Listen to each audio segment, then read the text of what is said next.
कई बार पेरेंट भी काफी क्रिटिकली जज करते हैं, ये कैसे Yeah. करता है, हाँ. अच्छे से काम नहीं करता है, हाँ. क्लमजी है, हाँ. केयरलेस है, हाँ. या हाँ. फिर स्कूल्स में बच्चों का बुली हाँ. कर देना। हाँ. क्या ये भी रीजन होता है Yes. बच्चे के अंदर अपने लिए नॉट गुड इनफ की फीलिंग लेके आना और फिर धीरे धीरे चीजों को अवॉइड करना शुरू कर देना? Yes exactly. सो ये सब चीज़ें जो हैं ये प्रमोट करती हैं बच्चे के अंदर ये बिलीव्स बिल्ड होना कि दैट ही और she is not good enough. Lack of emotional warmth in their early childhood relationships जो पेरेंट्स के साथ यूजुअली होते हैं, एंड इनकंसिस्टेंट पेरेंट्स हैं, हर बात पे उनको टोक रहे हैं अगर वो कुछ एक्टिविटी कर रहे हैं, डिसीजन ले रहे हैं, कुछ भी कर रहे हैं, and then that creates a lot of sense and feeling of inadequacy in the child.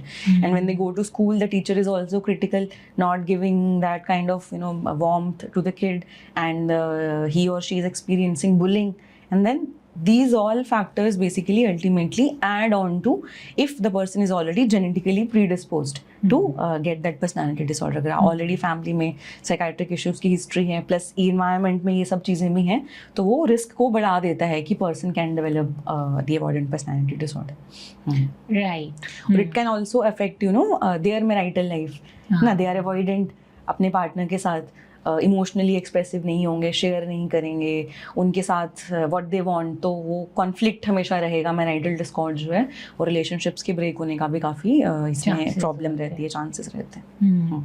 सो जो मैं देख पाती हूँ इस तरीके के लोग जो हैं वर्क प्लेस में शायद ग्रोथ उनकी बहुत हैम्पर करती है। ऐसे जॉब वो लेना पसंद नहीं करते हैं जहाँ उनको लोगों के साथ ज़्यादा से ज़्यादा इंटरेक्ट करना पड़े, बोलना पड़े, शायद कंप्यूटर के साथ काम करना हो तो they will be much comfortable, right. और नए रिलेशनशिप में जाना ये भी उनके लिए, तो इसके लिए क्योंकि लोग जज करेंगे इसलिए रिश्ते बनाना भी ये लोग नहीं चाहते हैं, जबकि दिल से चाहते हैं कि रोमांटिक रिलेशनशिप बने या किसी के साथ अच्छे दोस्ती हो जाए। आई थिंक दिल में इनके बहुत होता है कि मेरी अच्छी दोस्तियां हो जाएं, रोमांटिक रिलेशनशिप रहे, लेकिन क्योंकि वो इतना डरते हैं जजमेंट से वो जा नहीं पाते हैं और कर नहीं पाते हैं, और कहीं ना कहीं फिर उनके अंदर जो कोमॉर्बिड इशू हैं, एंजाइटी और डिप्रेशन, ये आने शुरू हो जाते हैं, राइट। जब ये कॉन्फ्लिक्ट आता है कि चाहते तो हैं बट कर नहीं पा रहे हैं, तो then that adds on to depression, anxiety, and to an extent nowadays what they usually do कि ठीक है इन पर्सन फिजिकल बॉन्ड्स बनाना डिफिकल्ट है, so lot of resorting to social media के थ्रू रिलेशनशिप्स बनाना, मेंटेन करना, because वो kind of एक ऐसा एनवायरनमेंट देता है और ईजी है। और उस केस में lot of chance of cyber crime and cyber bullying can also happen. आप झूठ भी आराम से बोल सकते हो, कई बार कई प्लेटफॉर्म ऐसे हैं जहाँ पर आप पिक्चर लगा दो, किसी की भी लगा दो, राइट। मतलब एक मेरी क्लाइंट आती थी, उसने एक फेक आइडेंटिटी क्रिएट करके आप लड़कों से दोस्ती कर लेते हो या लड़कियों से दोस्ती कर लेते हो, और फिर आप अपना फेक सब दिखाते जाते हो। वहाँ पे कोई ना किसी को सच्चाई पता है, ना कोई आपको देख पा रहा है, then you feel comfortable, then you feel validated, और वहाँ से, लेकिन ये सारी चीज़ें बहुत थोड़े टाइम के लिए होती है। वो अल्टीमेटली कहीं ना कहीं आपको एंजाइटी क्रिएट करती हैं, क्योंकि ये डर कि मेरा ऑथेंटिक फेस सामने आ ना जाए, उसको होल्ड कर पाना ही आपके लिए बड़ा मुश्किल हो जाता है, राइट। वो फिर आपको और इश्यूज की तरफ लेके जाता है। तो वही है कि जब वो फेक आइडेंटिटी से जब रीच आउट करते हैं लोगों को, सो जो वो बॉन्ड फिजिकली नहीं बना पा रहे हैं लोगों के साथ या मिंगल नहीं कर पा रहे हैं, when they resort to social media ऐसा करने में, तो fake identity can create a lot of problem, and there is also risk कि they can be taken advantage of, है ना, बी इट मॉनिटरी और फिजिकल और इमोशनल। सो वो अब्यूज वहाँ उस डिजिटल प्लेटफॉर्म्स पे भी हो सकता है। और होता ही है, we are so many cases कि लोग कर रहे हैं इस तरीके से अब्यूज, खासकर जो वल्नरेबल होते हैं। जब पता चल जाता है आपको कि ये इंसान जो है इसको बेवकूफ बनाया जा सकता है, तो बहुत लोग ऐसे बैठे हैं जो आपका फायदा उठा लेंगे। So basically these all are the concerns, are the problems which are a person with avoidant personality faces.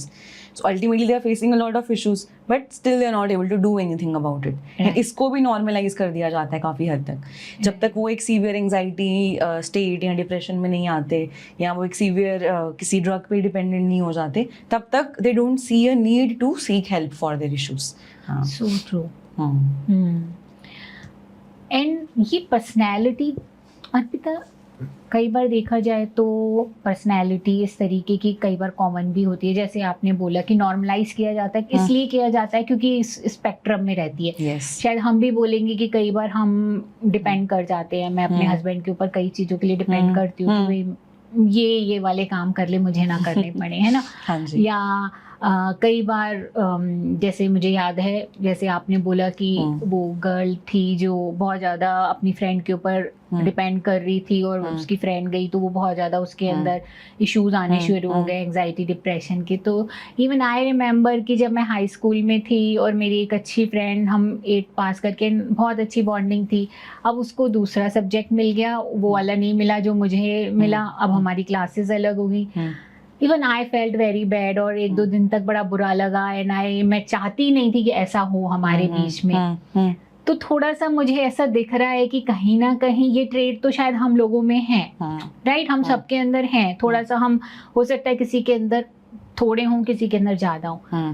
कि डिसफंक्शन की तरफ जब पहुंच जाते हैं तो शायद प्रॉब्लम आती है। तो can you please describe the personality trait and personality disorder में कहाँ डिफरेंस दिखता है हमको? हाँ, सो पर्सनालिटी ट्रेट क्या है और पर्सनालिटी डिसऑर्डर है कि कब हम एक पर्टिकुलर पर्सनालिटी ट्रेट को डिसऑर्डर की फॉर्म में बोल देते हैं, है ना।